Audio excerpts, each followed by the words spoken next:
Hey everyone, in part 2 of this video series, I'm going to show you how to remove the transmission on a Honda S2000. The first thing you want to do is jack up the car, get the entire car on jack stands, and remove the two front wheels. Not only will you be spending a lot of time underneath the car, but you will also need a lot of clearance in order to pull the transmission out from underneath the car. So raise the car as high as safely possible with the jack stands. Once the car is on jack stands, remove the shifter assembly from the transmission. Ensure that the shifter assembly is removed while the shifter is in the neutral position. This will allow you to rotate the drive shaft easily later on. If you need help doing this, you can check out my shifter re-grease video, which documents the process in great detail. That video will be linked down below. Remove the air intake in order to free up some room in the engine bay. If you need help removing your air intake, you can check out my air intake removal video, which will be linked down below. The next thing you should do is remove the alternator in order to gain access to the top starter bolt. Getting access to the top starter bolt is one of the more difficult parts of this job, and it seems to cause people a lot of trouble. Some people recommend just sliding the alternator over to the right, but I find that the extra time spent removing the alternator is well worth it because it makes accessing the top starter bolt that much easier. Additionally, I feel that it makes you much less likely to become frustrated and accidentally damage the knock sensor, which is commonly broken when accessing the top starter bolt.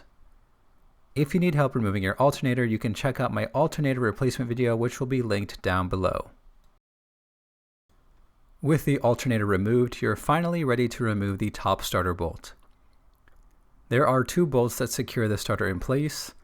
Both of the bolt heads are red, but the top starter bolt is much longer than the lower bolt and threads directly into the transmission bell housing. With the alternator removed, you should be able to shine a light and see the top starter bolt from where the alternator used to sit. Alternatively, you can get a very small glimpse of the top starter bolt by looking down in between the third and fourth intake manifold runners. In order to access the top starter bolt, I use at least a 16-inch extension with a universal joint and a 14mm deep socket. Carefully insert the 14mm deep socket where the alternator used to sit and feed it directly towards the starter. You can stick your right hand underneath the intake manifold and help guide the socket towards the top starter bolt. Once the 14mm deep socket is near the top starter bolt, you'll want to ensure the socket sits squarely on the bolt head so that you don't accidentally strip the bolt. Then use a breaker bar or an impact gun to break the bolt free and hand loosen it.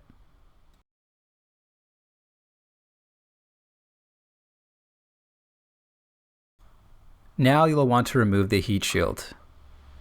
The heat shield has 4 bolts that secure it to the frame of the car. The first 3 bolts are relatively easy, and the last bolt sits near the back of the valve cover. Fortunately, the last bolt does not have to be completely removed and only needs to be loosened. Use a 10mm socket and a ratchet to remove the 3 bolts that are easy to reach. Then use a 10mm wrench to loosen the last bolt. Once the last bolt is loose, you should be able to lift up on the heat shield and remove it.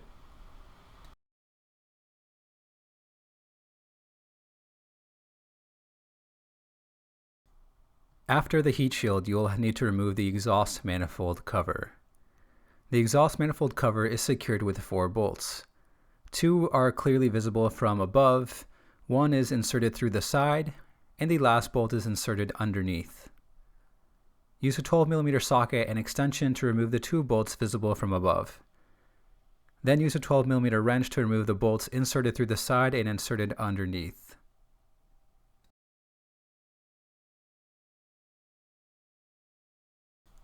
From underneath the car, you'll need to remove the catalytic converter in order to make room for the transmission to drop down. If you need help removing your catalytic converter, you can check out my catalytic converter replacement video, which will be linked down below. While you're down there, use a 22mm wrench or an offset oxygen sensor socket to remove the upstream oxygen sensor from the exhaust manifold or header. The last thing to remove from the exhaust manifold or header underneath the car is the exhaust manifold bracket. Use a 14mm socket to remove the two bolts securing the exhaust manifold bracket in place. Unfortunately, one of these bolts snapped on my car due to the corrosion, so that's something I had to fix later on. The last thing securing the exhaust manifold to the cylinder head should be 7 nuts. 5 nuts are clearly visible from above, while the last 2 are hidden underneath in between the exhaust manifold pipes. All of these nuts may be slightly corroded, so feel free to use some penetrating oil to help break them free. Then use a 12mm deep socket to remove the 5 nuts that are clearly visible from above, and use a 12mm deep socket with an extension or a universal joint to remove the 2 nuts that are hidden down below.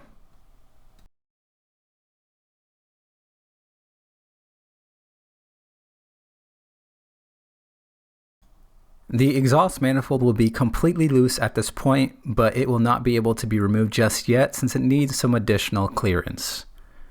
From underneath the car, use a 17mm deep socket to remove the 2 nuts holding each motor mount to the subframe. Then use a floor jack to raise the passenger side of the motor upwards about 2 inches in order to generate some clearance for the exhaust manifold. While the engine is raised, you should be able to remove the exhaust manifold from underneath the car.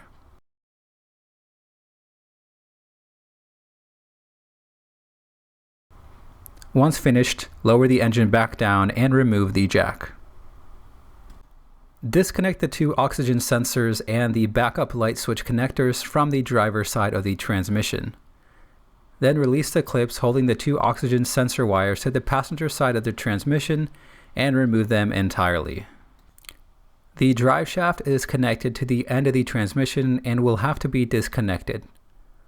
The driveshaft is secured to the transmission output flange with 6 socket screws that require a 6mm hex drive for AP1s and an 8mm hex drive for AP2s. These bolts seem to be commonly stripped, but I have personally never stripped these bolts while using a proper hex drive, a universal joint, and an impact gun. Remove 2 bolts at a time and rotate the driveshaft by hand in order to access the next 2 bolts. If you're having trouble rotating the driveshaft, ensure that the parking brake is removed and the transmission isn't in gear. Now use a 10mm socket with an extension to remove the 4 bolts securing the transmission shift boot to the frame of the car.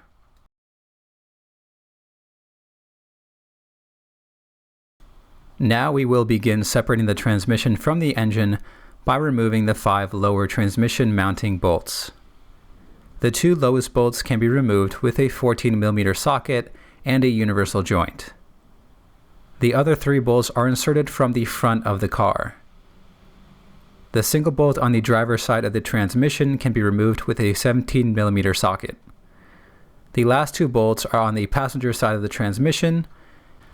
The top bolt can be accessed from the engine bay using a 17mm socket and an extension. The lower bolt can be accessed from underneath the car using a 17mm socket.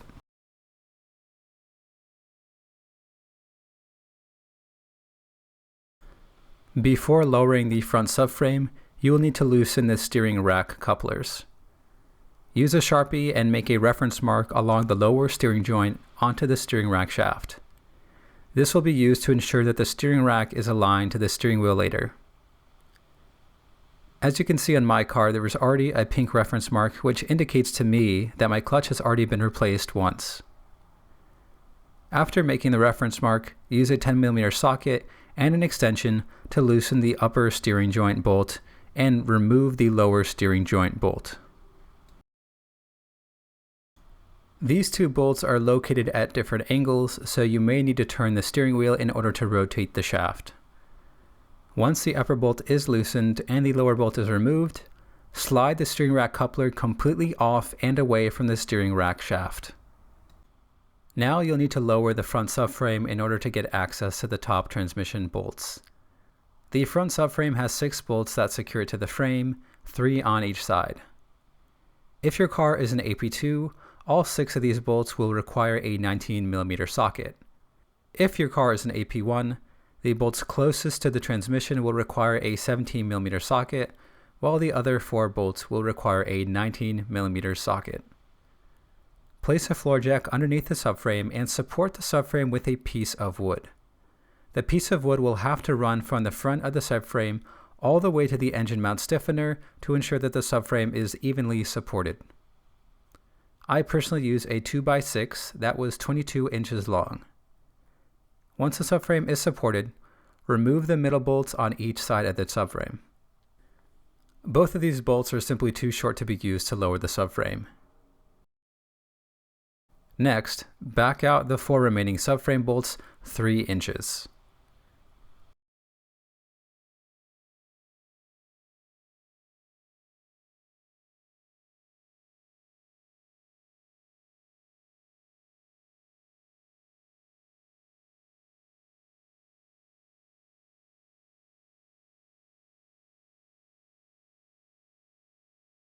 Once the bolts are backed out, you can slowly lower the floor jack and thus the subframe until it is resting safely on these backed out bolts. Then remove the floor jack.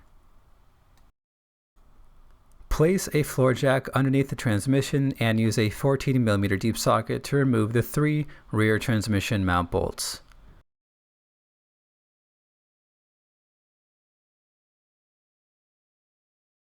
Once the bolts are removed, you can lower the floor jack. Disconnect the pickup sensor connector and remove the wiring harness from the transmission.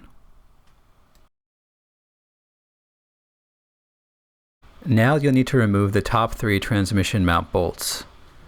There are 2 bolts located at the top left and top right corner of the transmission bell housing, and then 1 bolt is on the left side of the transmission bell housing. These are the bolts that give people the most trouble with this job since they are so hard to reach. The easiest way to remove these bolts is to use a 17mm socket with a universal joint and a 30 to 36 inch extension drive bar. I will leave a link to the extension drive bar set that I use in the description below.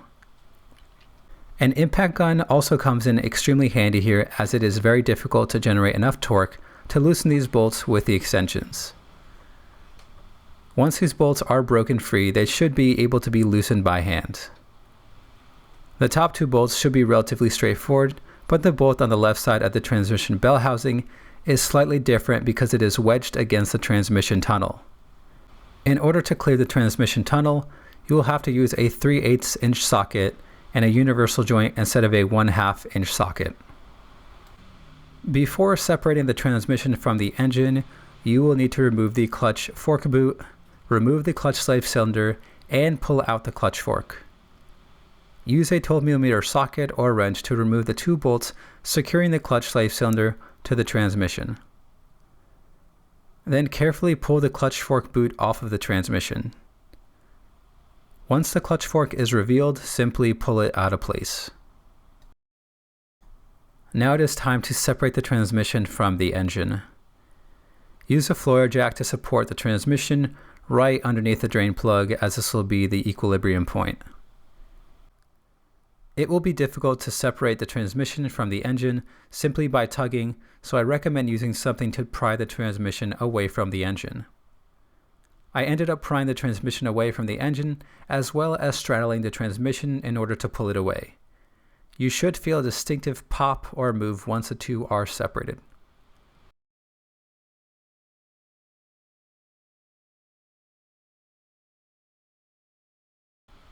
Once the transmission is separated from the engine, lower the floor jack and pull the transmission out from underneath the car. If you like this video, be sure to give it a thumbs up and smash that subscribe button if you'd like to see more. As always, feel free to leave a comment down below with a video you'd like to see in the future. In my next video, I'll show you how to replace the actual clutch assembly, so stay tuned.